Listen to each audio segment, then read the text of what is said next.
now that I have this PTC, how can I, work in permaculture? Permaculture's perspective, everywhere I go, because I speak to people and I tell them what I do, I always have jobs. Hello and welcome to the Permaculture Vine podcast, where we talk about permaculture careers, education, and business. I'm your host, Cormac Harkin, and today we welcome Eleonore Todini to the podcast. Welcome, Eleonore. Hi, Cormac. Thank you for inviting me. I'm very glad to be here. Great, thank you. I'll try and speak slow. So, Eleonore and I have chatted before. We work together, so sometimes my accent can throw her off. So, I'll do my best. Eleonore, do you want to just give yourself, introduce yourself quickly, please? Yes, sure. So, hi everybody. Happy to be here. My name is Eleonore. I work now as a full-time permaculture designer. It's been 2.5 years that I've been doing this very professionally. And I've been working and practicing permaculture for the past 8 years. I got to travel all around the world in mostly around tropical, subtropical climates and temperate. So I come from both Italy and France. Italy is in the Mediterranean part, Rome, and then France is more oceanic. So I got to understand those two climates with the challenges, and then I focused on the tropics during my travels. So basically, I worked in different projects in different countries. So Great stuff. Yeah, we'll get the all in. To start, did you have a knowledge of permaculture growing up, or did you discover it? I discovered it. I was basically working in Bordeaux as an engineer, and then I was getting bored, and I discovered it with podcasts. With it was a guy from Belgium, very very funny, but super interesting. So he was talking about the life of the lettuces or the life of the tomatoes. So I just started my own kitchen garden, and I built my raised beds, the nursery, and then I studied it little by little. I took the PDC, the online PDC from Geoff Lawton, and then from there I said, okay, yeah, let's go. That's what I want to do. And permaculture gives you can be out there, observe and interact, and just be in nature, see what's happening, all the connections, how the bees prefer one particular flower instead of another, and then you get to meet awesome people. You get to learn from them. You get to give them advice. I mean, whatever they asking for, and you learn different techniques, and then you adapt them to other climates or to other projects. You get to travel, so it had like all in one. But yeah, I didn't grow up with permaculture. I grew up basically around being in nature, but I didn't know about permaculture, like that name. So yeah. Great stuff. So what year did you do your PDC? I did it in, it was 2020. Right. I was in the 2019 class, but I didn't Okay, I didn't finish till the year after, so I probably finished the same time as you. okay, I did it with Crystal, because then we met. Yeah, so I Crystal was in that hired same me. class. Okay, There you go. okay, good. And what is it with how did you find the PDC online? Oh, I just wrote online PDC. Then I found Geoff Lawton, and then I did some research, and I saw that he was one of the students of Bill Mollison, so really direct, direct. It was very direct. And then I read the reviews.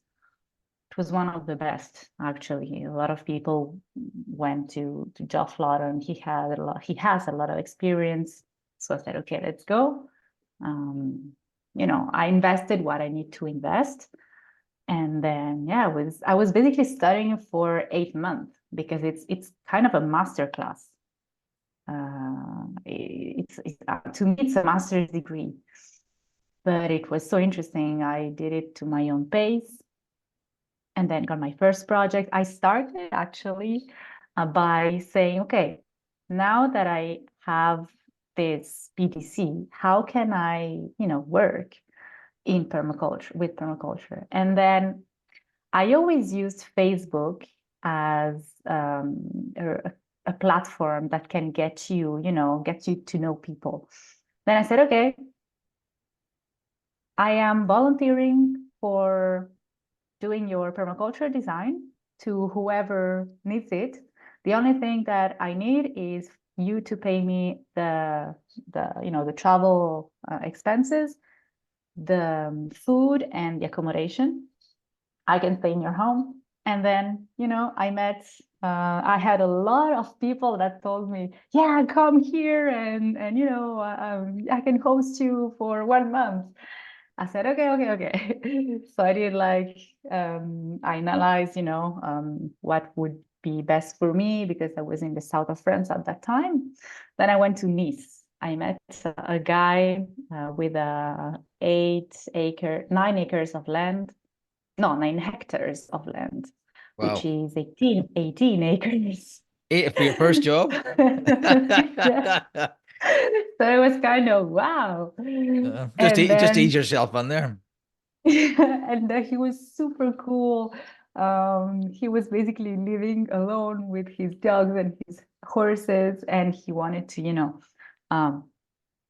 just introduce more life in the property. It was at the bottom of a valley.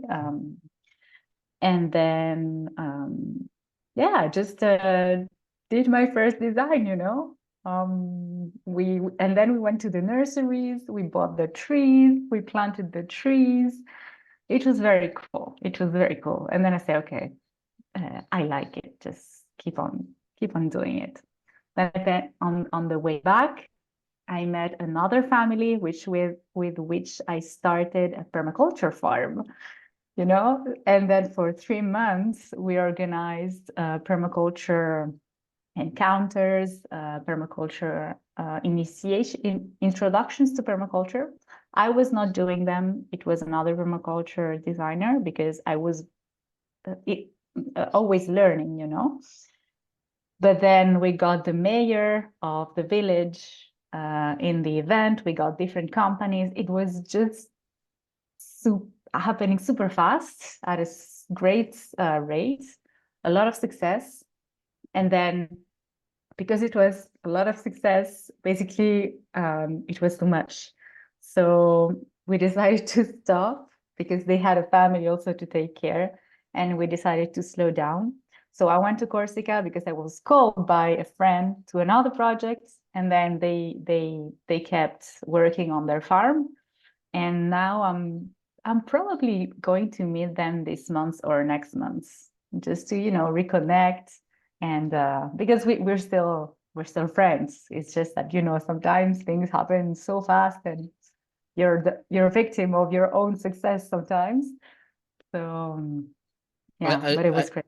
I like the fact that you never waited for permission. You just went out and started doing it.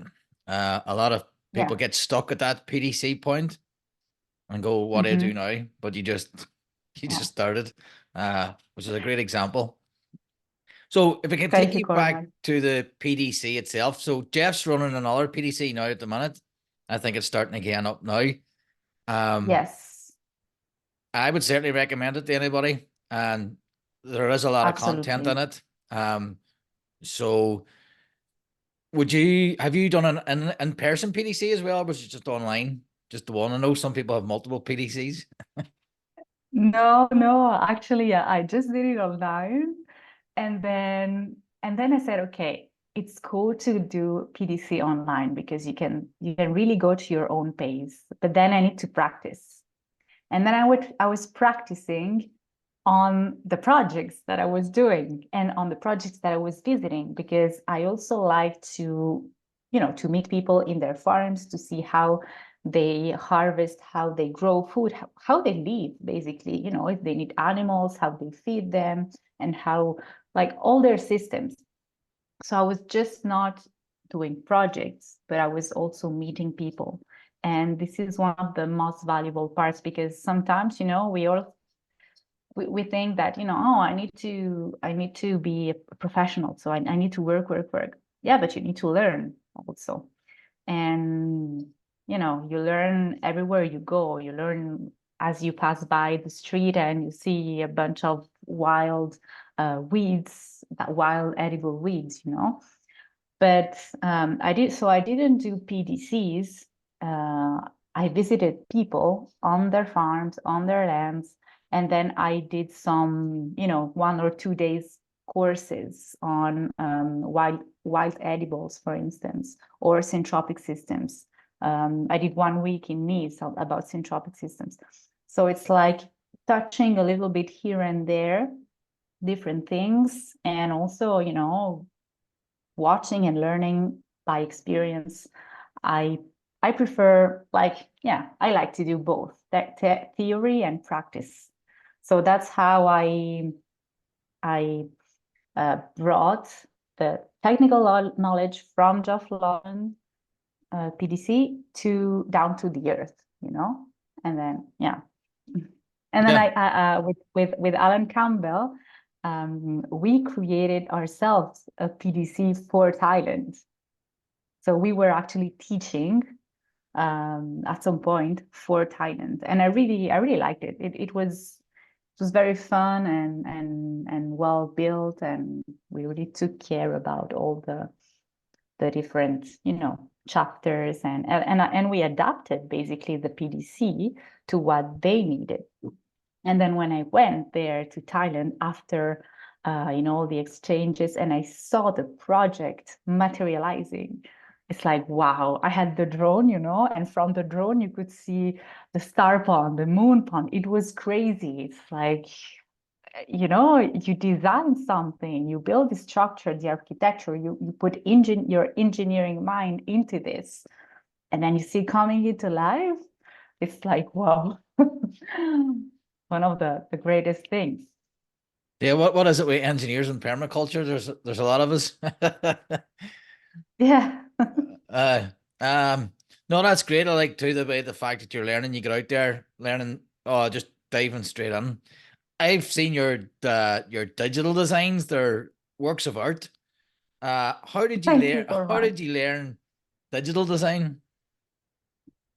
Well, let's say that, of course, um, I am not a graphic designer, but I can, because I lived in Rome, and I was surrounded basically by all those and all this art that was created before our modern times. Those artists, they used the phi, which is the Dorian section, and it's a golden number. So basically, it's the number that repeats and that embodies the proportions of the universe. And so if you build something with those proportions, everything is harmonious. It's the same numbers that governs the Fibonacci series, So I was basically seeing it everywhere, because it's everywhere in Europe, in the old monuments, in the old statues, in Greece. And I would say that, it's something that I was born with, and I could repeat it in my designs. And then I also learned something from my, past exchanges as an engineer, is that because I also did 1 year in the in international business school. So there I learned a lot also there. And then they just taught us that you have a product, right? No, we have two products. They have the same functionalities. They are the same. Okay. One is pure technical, like it's just technique, right? It doesn't really look very aesthetic, but it's really functional. That other one, it's functional and it's beautiful, right? They put design into it. And also this last one is it's also like that it's a bit less technical than the first one. But then people will choose this, the second one, because it's beautiful, and it's harmonious. So knowing this, I say, yeah, I just do it in my designs, and then I love the details. I love matching colors. I just love aesthetics. So I try really to incorporate in the technicality of the design, because it first needs to be functional, well planned, well thought, intelligent, and logical. And then you say, okay, that's the first layer. And the last layer is, how can I embed that, that beauty into it? That's the story. It certainly comes across. What software do you use? I use Affinity Designer. Wow. So if you want to see how the good a design can be in Affinity, then check out Eleanor's drawings on her website. What's your website? It's architectsoflife.earth, not com, it's .earth. We'll put that in the description, because we Thank you, are Cormac. selling a course at the minute, PDCD Professional, where we teach digital design using Affinity. I didn't think you're designed for Affinity, Great. but that shows how good they can be with Affinity. So it's pdcdpro.com, and we teach you how to get started with digital design, build your website, and get a portfolio up and running for your business. And we have a plant guild database on there as well, where you can build guilds for different. So that's PDC. Great. Good timing for a plug there. Yes, sure. So did you teach yourself? Just self-taught then? On Affinity? Yeah. Basically. I watched a little bit of videos on YouTube, but basically I watch when I need, I just start, and then if I need to, do like an operation or something that really requires more energy into it, I go on YouTube and watch. But then, basically I just self-learned. Yes. That's great. Testing and, being curious about stuff. Just playing around. That's the only way to learn. Our course just gets you started, just gets your templates and gets you on there. But maybe that's an advanced course. With the rest of it, ours is just to get you going, to get your basic drawing up and running.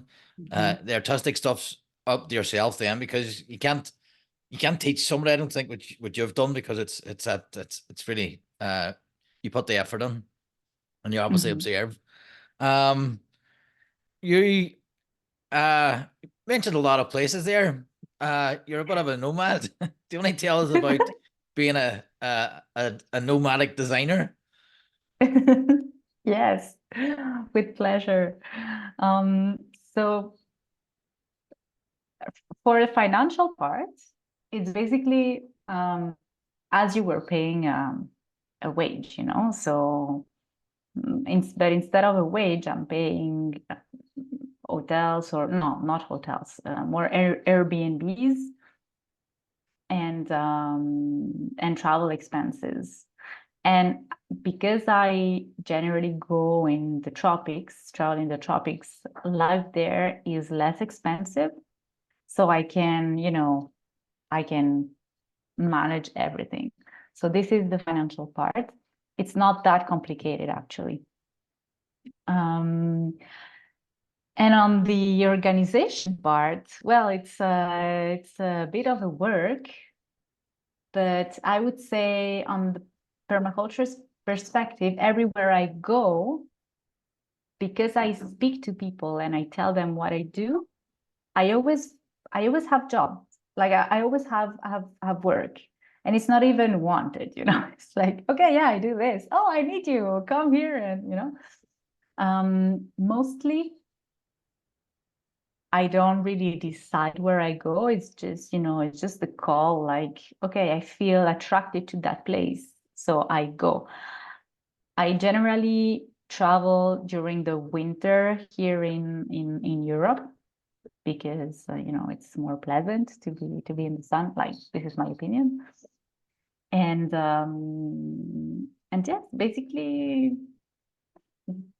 I took the plane and I find the places where I want to go. I look for like a natural, you know, a more natural parts. I don't really go in the cities themselves, but I try to, you know, get around the farms. I always use Facebook to know if there's permaculture projects around as well that I can visit. Um, yeah, and then I like to, of course, visit the arts and the culture, but then my time is half between visiting nature and natural, let's say, natural system or system managed by man, natural system managed by man. And then the other half is about, you know, just being there and sharing people and learning the culture. I also love to learn you know, the techniques that people use for planting or harvesting, or basically it's the same everywhere. Like, you know, just they just grow their food, their vegetables with manure. And then they have chickens, they have animals, they have pigs. Um, it's there's a lot of dogs also, you know, that, you know, keep neighbor, not neighbor, the thieves away. um I visited a land, not a land, a community on a big land in Thailand, and it was on a 3 days trekking in the jungle. And then those people, they were living very simply, but it was interesting how they were building their homes. They were building them elevated because in Thailand you have the wet season. So, and then if you build them elevated, you're away from the bugs, right? So you avoid runoff, water runoff, you avoid the bugs, you avoid the animals. So you're living in the elevated part of the house, and downstairs you have all the you have the kitchen generally, and the kitchen you have, like, there is no fridge, so you need to eat everything at the, you know, at the that day. You have the chickens, you have all the storage, it's open. um and then they live around their fields, you know, like they're central, and then all around there's crop fields. Or you have trees like mango, lychee, longan, bananas. We visited also another farm. There was like a pineapple, dragon fruit, and then an orchard with tomatoes, beans. So yeah, there's so much to say. There's so much to say, but Did you experience Songkran in Thailand? Songkran, the water festival? oh no, I Yeah, didn't. I was there. It's like a big water fight. It's a great crack. Uh-huh. Okay. So it's for the end of the dry season. So it's the end of the dry season, I think, start of the wet season. It's in March. So when the water that starts raining again, so the big water fight. That's great crack. So you've obviously learned a lot of techniques in your travels. Do you want to share some of them techniques with us? Yeah, sure. So there is one. Well, let's stay in Thailand, okay, first, and then we'll go somewhere else. So I remember two techniques that are really, really interesting. And then I could advise one to another project in Mauritius. And then it's like, how do you turn swells into drains and the other, right? Because sometimes when you have a climate that has heavy wet season and dry season, you want to be able to catch water when there's water and keep it. And why not, creating a living system with fish and shrimps, maybe, that you can harvest. But then when it's the dry season, you still, no, well, you want to keep the water, but you also need to drain it at some point, because sometimes in the wet season, it can rain so much that it can flood. So you basically more need like a drainage system, right? And as the dry season approaches, then at this point, you need to retain the water. So how do you melt those two systems in one, right? So the thing that I saw was really interesting. It was a slight slope, which, a canal with a slight slope, which was basically a drain.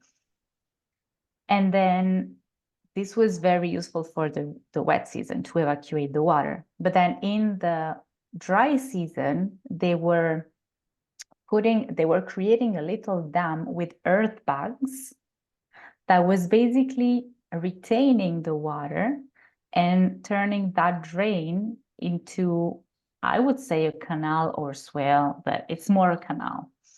So it was turning it into a canal, and then there was fish in it, and they were able to fish. And that canal was also providing water to the trees that were planted around, like on the borders of the canal. So I thought that using those earth bags was very interesting, and I saw them also when I was doing another trekking to go to a waterfall in Thailand itself. It was in the north of Thailand, in Pai, village of Pai. And basically they use those earth bags to create retaining, let's say, a little pond. They diverted a river, not entirely, but they created a kind of a half pond where they were harvesting fish, just with earth bags. So it was really interesting how they would use this material, earth, and then fill bags and basically, build. That is something that, can be reproduced somewhere else. And then there was another technique, which is very interesting, and this one also can be reproduced, is how to build a plankton farm in a pond. So you have a pond, okay? And then to create the chain of life, you first need plankton. Then the plankton will attract shrimps, and then the shrimps will feed the fish, right? So you can have all that loop inside of one ecosystem, one pond. So how do you do to create a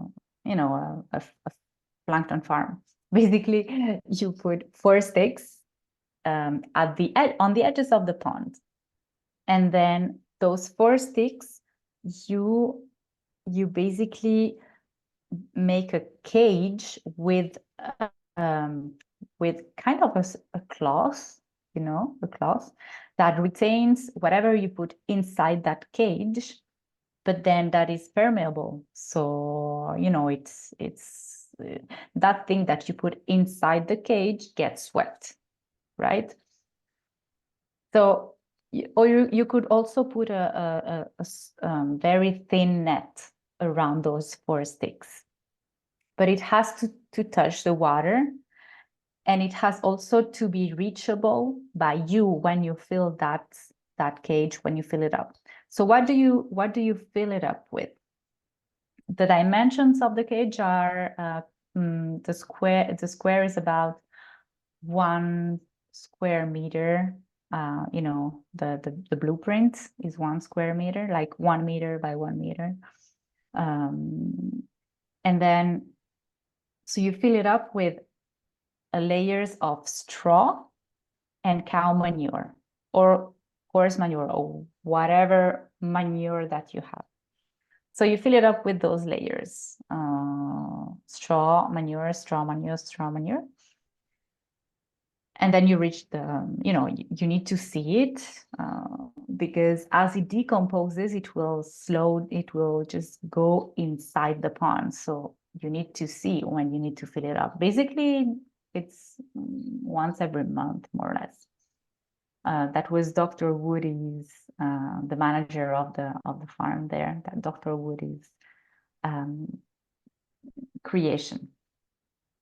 And then as the plankton starts to get formed, you see the water turning green.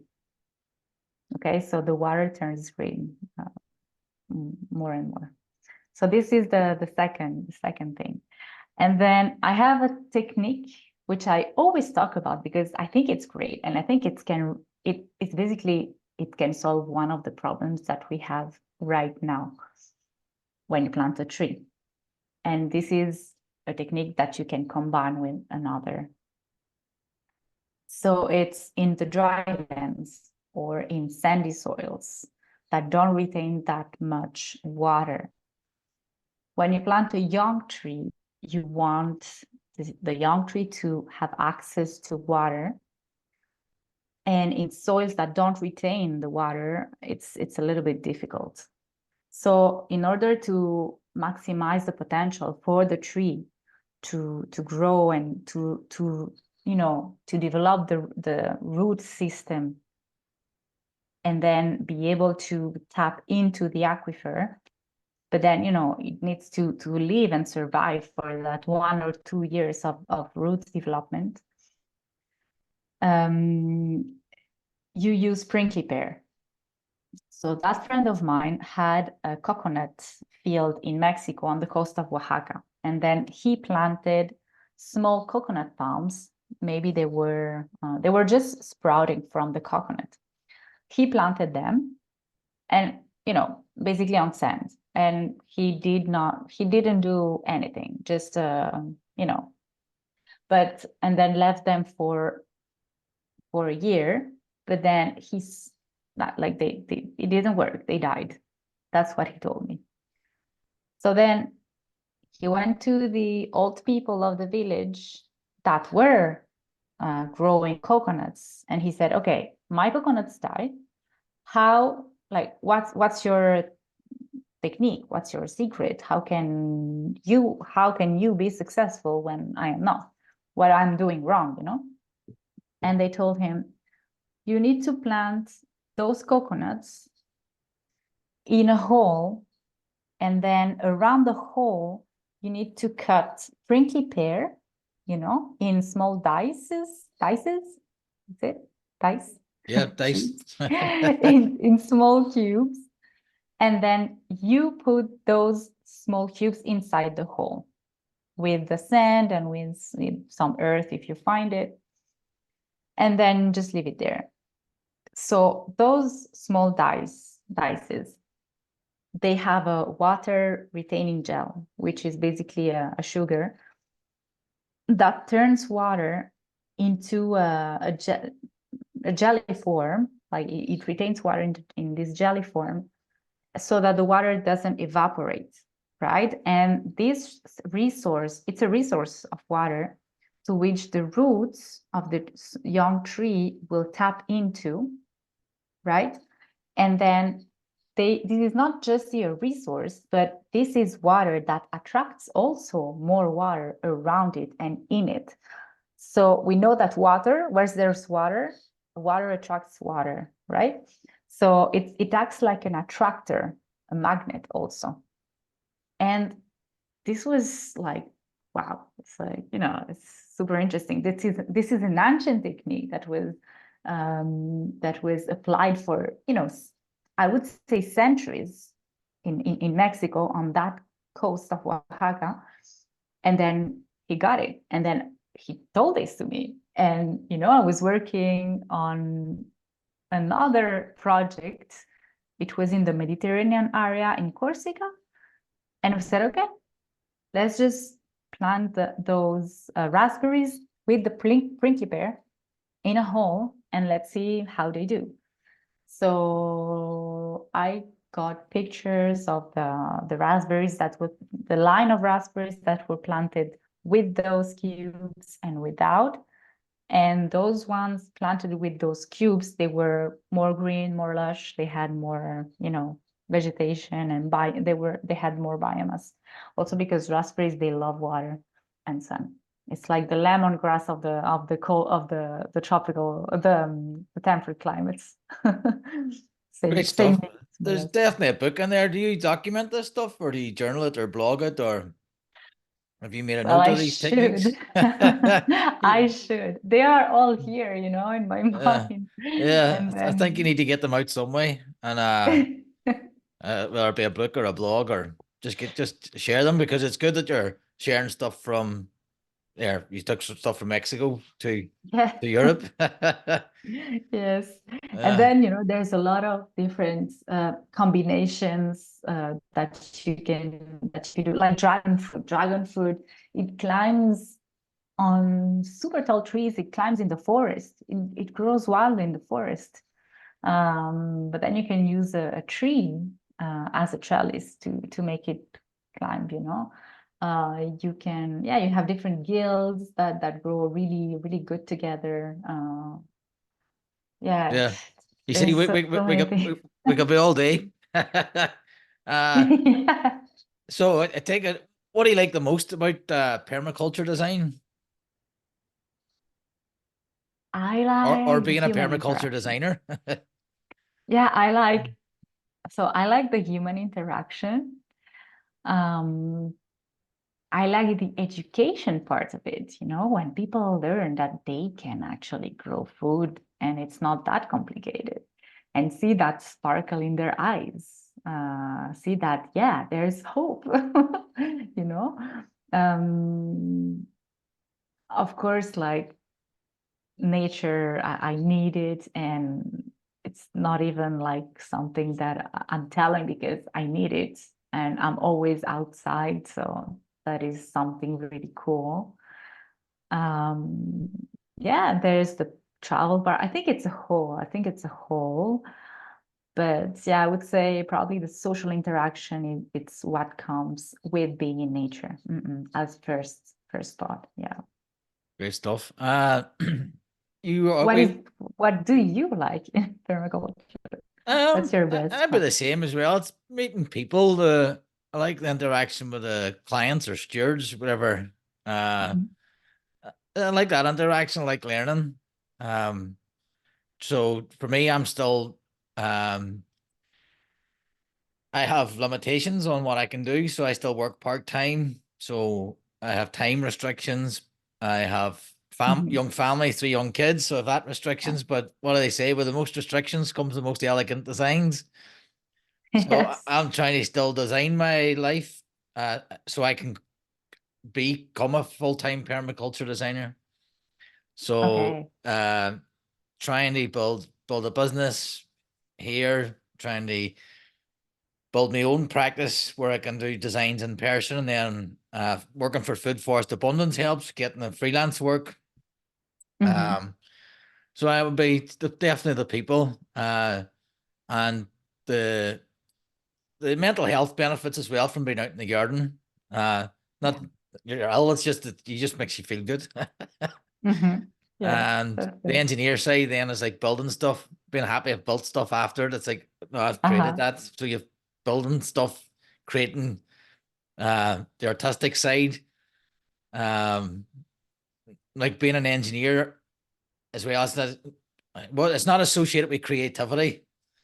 It's very No. process driven, but then it allows that building a garden. It allows that creative side to Mm, come out as well, and doing a drawing for someone, yes. figuring out what they like, what they don't like, creating a space for them, throwing on a wee surprise here and there, seeing if they like it, and just seeing the Yeah. happiness and joy that you give someone with a design Mhm. that you're helping, and then you're helping the planet as well. Yes.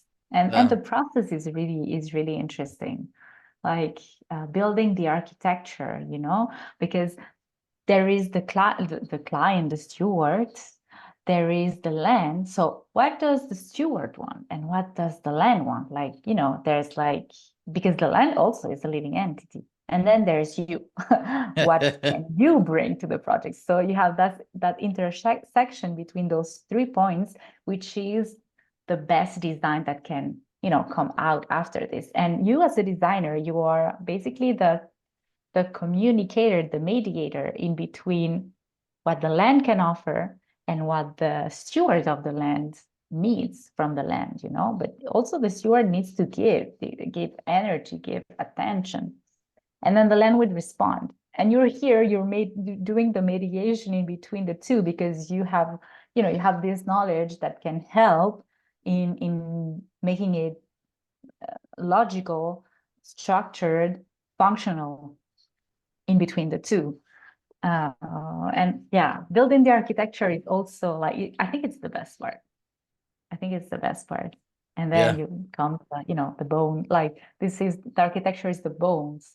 And then you have the muscles, which are the plants. But then the plants, they come almost at the last point, because you first need to understand how the whole system will work, the connection, interactions, like how to direct this energy or to divert.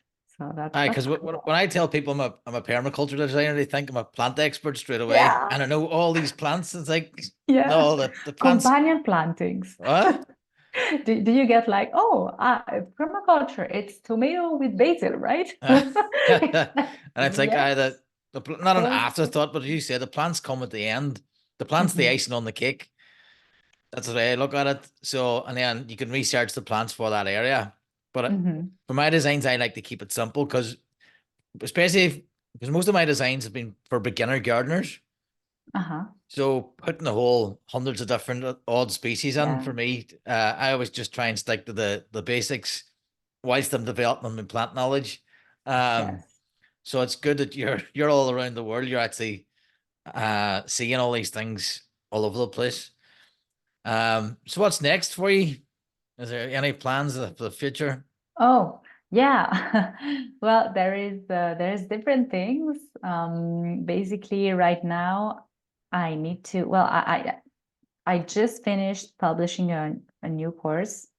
It's design your land with permaculture, and it's basically for people that don't have the time right now to take a PDC. But I always say PDC is the best thing, but they need to get an understanding on what we just said, how to build the best architecture possible to host to maximize the life force potential, and then to create the best connections and to direct the energy in the most efficient way. So the course is live. Right now I need to publish it and put it on my website, and do all the marketing as well. That's the part that I don't like, but at some point you need to do it. And then I would also work on, well, this is more like functionality stuff, but I need to improve the website. And then right now I'm working on it's a 6 hectares so 12 acres project in Corsica. It's a mix with agroforestry and um, um, it's pâturage tournant, so rotational grazing. And then we have olive trees um, that we will mix with um, vines, grapes. It will be grapes for eating, not for making wine. Grapes for eating, and then we will plant pistachio, and we will plant almond trees and citrus trees. So I'm working with the steward of the land and another designer on this project, how to address the water problem, how to address the fencing and the rotational grazing, and the seasonalities, also sowing cover crops adapted to the land, to the soil. So there is this project. I am not sure if I am going to be there. There is someone on the land that I'm working with, so it's a good thing. And then probably I will maybe go to Romania in the first week of June for a syntropic agriculture course. It's Filippo Ceschi and Călin Cadulescu that gave it. Oh yeah, and tomorrow I'm going to Toulouse to meet Filippo, because I am going to learn, he's going to teach me how to use QGIS for cartography, getting better plans about soil maps and hydrology maps as well. So I really want to improve the study of the land, to improve the water catchment identifications, water catchment calculations, and just improve my skills, and get good quality good quality material to work with. Yeah, I think Philippe, he needs to do a course on that. He has offered his share. He has offered his share through FFA, because it's something I'd be interested in, the QGIS and the mapping. I have tried a wee bit of it, but I never got too far. Yeah, it's I always say we need to have time for it. It's it's a lot of time in front of the computer, and honestly, I prefer to do like 2 days immersion with the person, and so I know.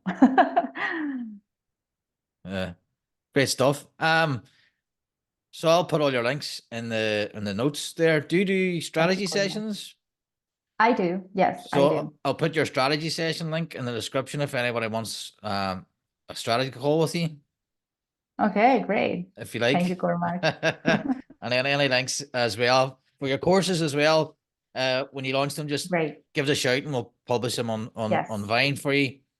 And oh wow. Anything we can do or share for you, just let us know. Eleonore, thank you very much. Enjoyed that. Thank you very much. Yeah, it was a pleasure. And again, PDCD Pro as well, links in the description. And thanks very much. And thanks very much for listening. See you next week. Bye-bye. Thank you.